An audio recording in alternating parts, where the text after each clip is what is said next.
Alright guys, Christmas time again, and this one's from XMSTARSHIP2. Just got on my doorstep today when I got home from work, so let's see what XM sent to us today.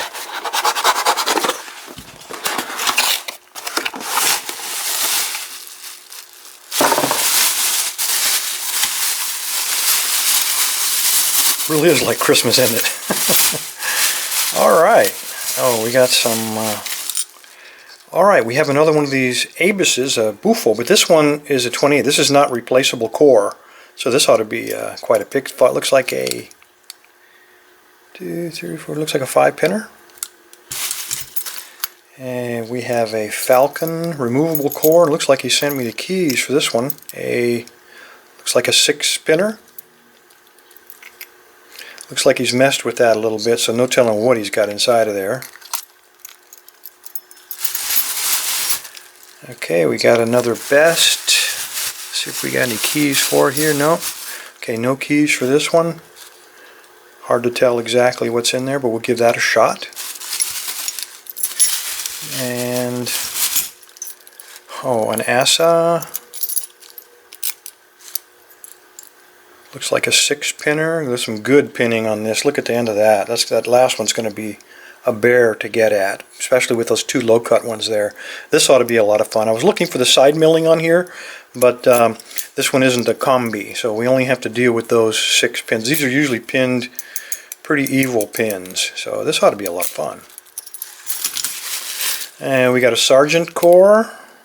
See if we got any markings on here. Looks like a 6-pinner. And look at the bitting on that one as well. I know he handpicked this out for us. We got that one on the very end, real high cut, hidden behind all of these. That's going to be a lot of fun to try to reach back in there, especially at that angle going across that warding. That ought to be a kick. And then this looks like a normal Yale, but it's floppy. So that tells me there's probably been repinned. He's probably got some alien technology in there just waiting for us. Alright, let me pick one of these out, get all this trash out of the way. Pick one of these out, clamp it up, and let's see if we can't get it picked. Alright, before we go too crazy clamping stuff down, let's take a crack at this Best. I've gone ahead and locked it up.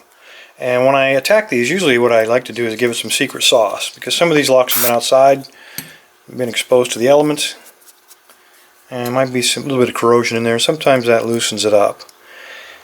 If I'm lucky, it's a 6-pinner, and a lot of times those 6-pinners, especially wide open keyways like this, you can rake your way into them pretty quick. You don't have to mess around trying to SBP it.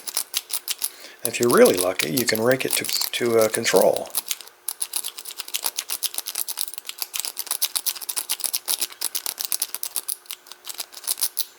Notice I'm giving it 3 or 4 good strokes, and then I'm releasing the tension to recock it and letting this start fresh. If you've done 3 or 4 strokes and you haven't gotten anywhere, you're probably not going to. Here we go. You're probably not going to get anywhere. So just recock it and then go at it again. And there you go, you get an open. Ideally, we'd get this open to control. And with a little bit of more work, maybe we will, but I'm not going to mess with that right now. Let's get back to one of these other locks. Let's find that damn clamp. Alright, while we're doing padlocks, I guess, let's go ahead and give this one a shot. This is an Abis 2870. Pick one of these, the removable core the other day. We actually melted the core out of it, so it was kind of cool. This one is not a replaceable core, so let's see if we can't just get into this real quick. These usually they're 5-pinners. They're usually pretty easy.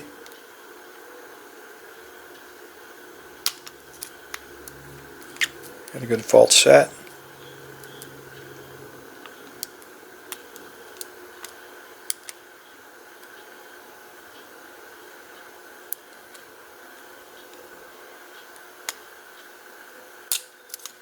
There we go.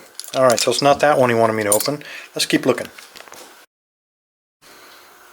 Alright guys, this is a generic Schlage that I believe XM Starship probably custom pinned for us. So let's see what we got.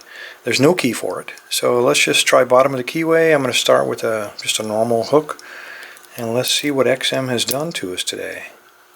Put moderate tension and just see what we got.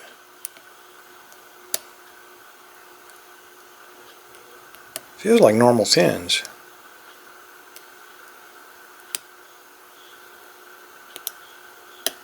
And I think they are normal pins. Okay, this is not the lock we're looking for. Alright, let's go with the Sargent. Maybe this is a tricky one. Here's what the pinning looks like. I suspect this is probably the one. Look at that. Awesome pinning. Perfect, nice and smooth, as are most all Sargents. Alright, I'm going to start out with, again, let's keep that same one from the Yale, or from the other lock. Put that in the bottom there. Let's zoom in a little bit. And I'm going to again stay with the same pick, since I'm having such good luck with it today. Alright, a little bit of tension. These usually are pretty precise manufacture on the pinning.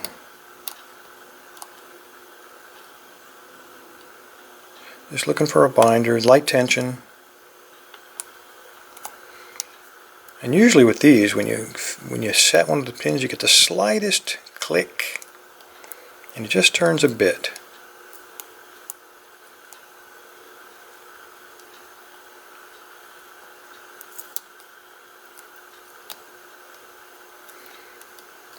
And Sargents usually don't have security pins, especially these older ones like this.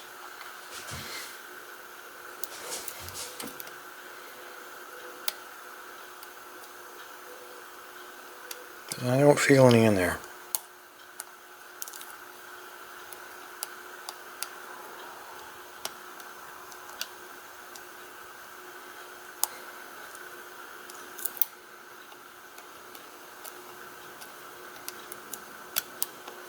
And there we go. Okay, so this is not the lock we're looking for.